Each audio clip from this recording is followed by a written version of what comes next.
President Trump's decision to withhold WHO funding has upset one of the organization's most prominent supporters. Well, that's Microsoft founder Bill Gates, tweeting in part, "Halting funding for the WHO during a world health crisis is as dangerous as it sounds. The world needs them now more than ever." Well, the truth is the group actually needs Gates more than ever. With the U.S. taking a pause, he'll now be their largest active donor. That's right, 1 out of every 10 bucks that the WHO gets is from the world's second wealthiest man. So should we be concerned about how much one man has maybe an outsized influence with an obviously corruptible entity such as the WHO? Joining me now is Cheryl Shumley, who is the Washington Times opinion editor, has been writing up a storm about all this. Cheryl, is all that money from Gates influencing how the WHO operates? Definitely. And thanks for having me, Laura, to talk about this issue that's really fallen under the radar.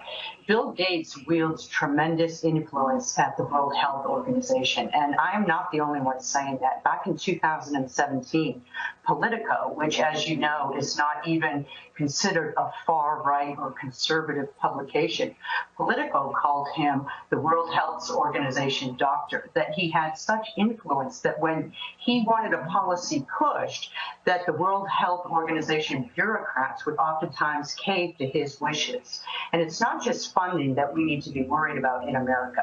This is an unelected guy who really has no political affiliation with America, and yet he has been given a huge platform to push what I view as anti-American policies based on coronavirus figures. Yeah. And this is something that he's not going to be held accountable to by voters.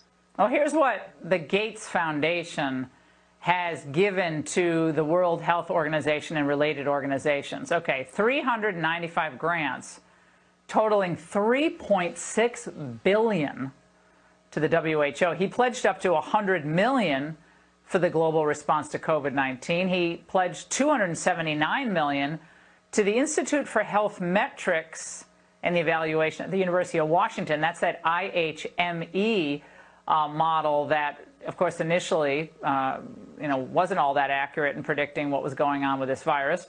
It's more accurate now with all the new data. And he gave $13.5 million in grants to the CDC Foundation. People think the CDC is just kind of an independent government agency, but they get money from the Gates Foundation. So it seems like Gates has his hand in pretty much everything pandemic-related, Cheryl. Well, here's an interesting tie. So Bill Gates, for the longest of times, wanted to have the World Health Organization declare coronavirus a pandemic. And the World Health Organization did not want to do that. So a day after Bill Gates, through his foundation, announced an infusion of $50 million into something called the Therapeutic Accelerator to help fight coronavirus and find a vaccine, much of that money to go toward the World Health Organization. One day after that announcement, the World Health Organization Secretary General came out and declared coronavirus a pandemic.